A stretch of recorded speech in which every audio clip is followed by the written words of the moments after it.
Mr. President, The Democratic leader. ask unanimous consent the quorum be dispensed with. Without objection. Mr. President, today, all America can see the glaring contrast between Republican and Democratic priorities as shown by the bills each party introduced late yesterday. Senators will have to choose to stand with Donald Trump and keep the same lousy status quo and cause the Trump healthcare shutdown, or stand with the American people, protect their health care, and keep the government functioning. Today, we have a rare moment in the Senate where two bills come to the floor that truly crystallize the contrast between the two parties.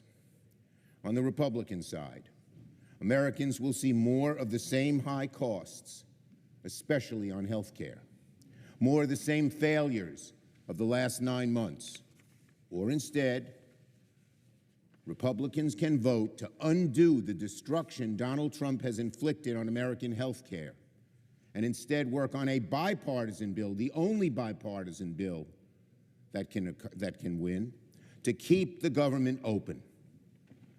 That's what Democrats offer the American people. The choice is clear. Now, our Republican colleagues seem to think Americans are happy with the direction of this country.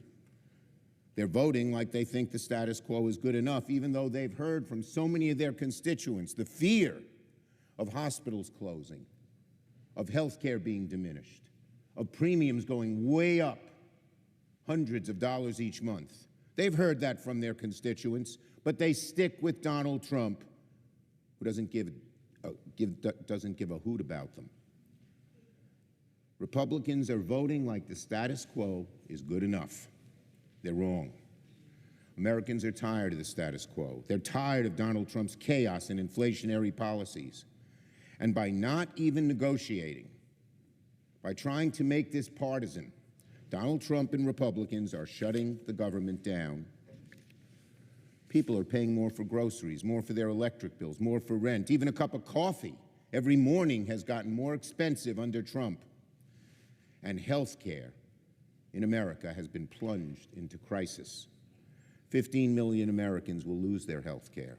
Premiums are set to go through the roof, hundreds of dollars each month, thousands of dollars each year. The American average family can't afford that.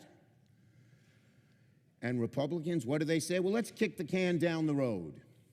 Republicans say, let's put it off. Let's do it later. But for Republicans, later means never. We should solve this healthcare crisis now.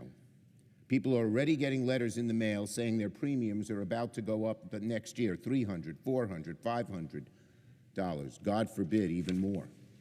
A new report today showed that if we extend these tax credits, the vast majority of the benefits will go to the working and middle-class families, to families that need help, and that's what Democrats want to do here today. Also, hospitals from Virginia to Nebraska, from Maine to California are shutting down right now, not next year, now. You know what that means?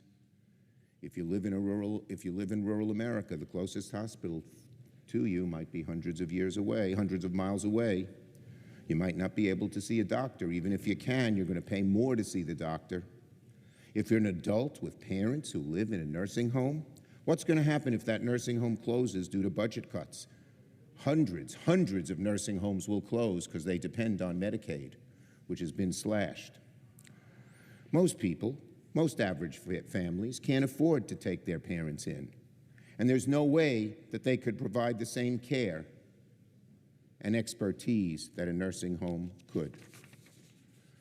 I've talked to long-term care centers in Republican districts, no less, where doctors and nurses and healthcare workers and parents are frustrated or worry their jobs are imperiled, and worry even more that their patients are imperiled. They cannot understand how Donald Trump and Republicans are so okay with cutting their funding. In short, it's a betrayal. But that's what the status quo looks like under Donald Trump. And also, let me speak to my own colleagues here in the Senate. who care about this institution and who in normal times would love to work together with the other side to make good things happen for the country. Donald Trump and his little minion, Russell Vogt, have made a total mockery of the congressional appropriations process. He has trampled over Congress's power of the purse. He has illegally frozen, canceled, and redirected, unilaterally misappropriated hundreds of billions in funding. Why the heck should the Senate vote on a budget if Russell Vogt single-handedly, with Donald Trump's support, undo it all? And that includes NIH research, it includes public broadcasting, and so much else. It's all illegal. It cannot be tolerated. Why pass a budget if Russell Vogt can unilaterally rescind it? Every senator should not stand for it, including our Republican colleagues. Democrats will certainly not stand for it. Will Republicans? Republicans cannot expect that another take-it-or-leave-it extension of government funding that fails to address health care costs is going to cut it for the American people. What we should do instead is move forward with our Democratic proposal to work to keep the government open, to lower people's premiums, protect people's health care. And finally, both sides should at least talk. Donald Trump does not want to talk. He has said to Republicans, don't even bother to deal with Democrats. That is Donald Trump saying he wants a shutdown. You have to have two parties to pass a bill. If you say don't deal with Democrats, you're saying you want a shutdown. That's what Trump has said. He either doesn't know the Senate procedure, where you need 60 votes, that's obvious, or he doesn't know math, because he only has 53. Donald Trump is saying he wants a shutdown. And Leader Thune and Speaker Johnson should resist Trump's bullying. They know the only way to pass a budget is with bipartisan negotiation. In the 4 years when we Democrats had a majority, there was never a shutdown. Why? We talked to our Republican colleagues and created bipartisan proposals. We sat down and talked, which was normally what happened, except our Republican colleagues, Leader Thune, Speaker Johnson, are too afraid to buck Donald Trump. Well, the American people won't stand for Donald Trump's status quo. They don't like the Republican partisanship. They expect both sides to come together and address the real needs they face, from health care to the cost of living. This is what Democrats offer the American people with our bill today. Will Senate Republicans heed their call? And I must speak for another moment about the FCC. We are in a moment of peril, dire peril in America, because yesterday Donald Trump said he intends to put a dagger through the heart of what America is about when he said that he doesn't believe in free speech, that maybe the licenses and ability to speak of people and broadcast companies that disagree with him should be taken away. When Donald Trump says the FCC should consider revoking licenses of networks with shows and hosts who are against me and who give me only bad publicity, he is talking about a dictatorship. That's what dictatorships do. They shut down anyone who has any disagreement with them. But that's what he's threatening to do today through Brendan Carr. He said, I would think maybe their licenses should be taken away. It'll be up to Brendan Carr.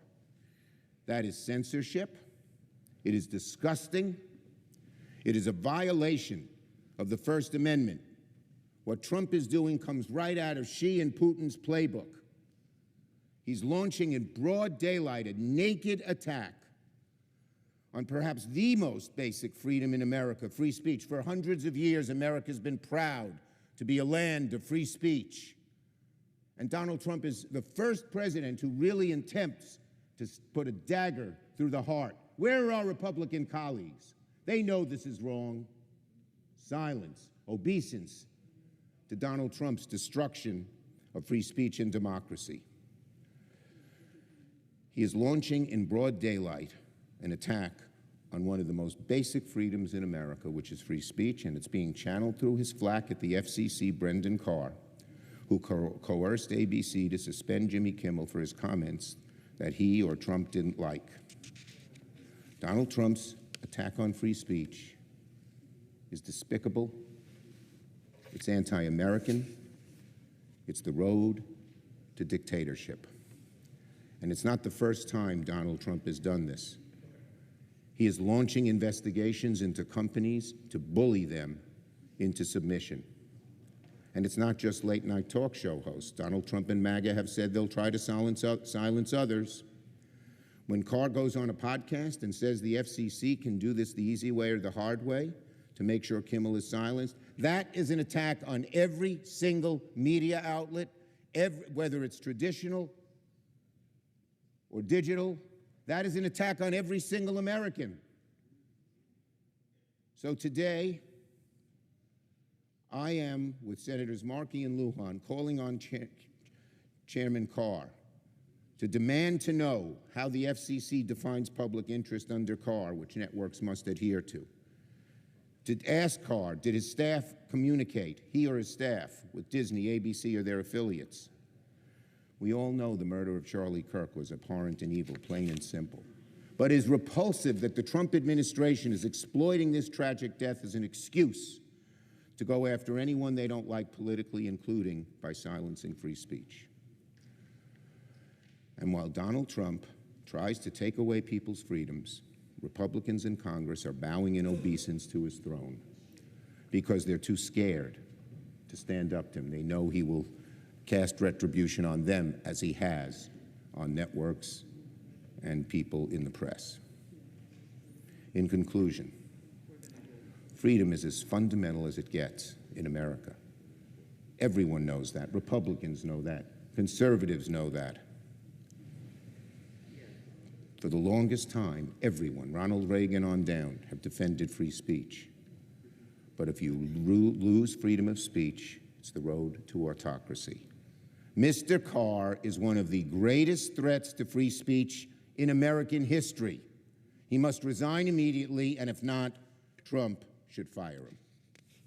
I yield the floor.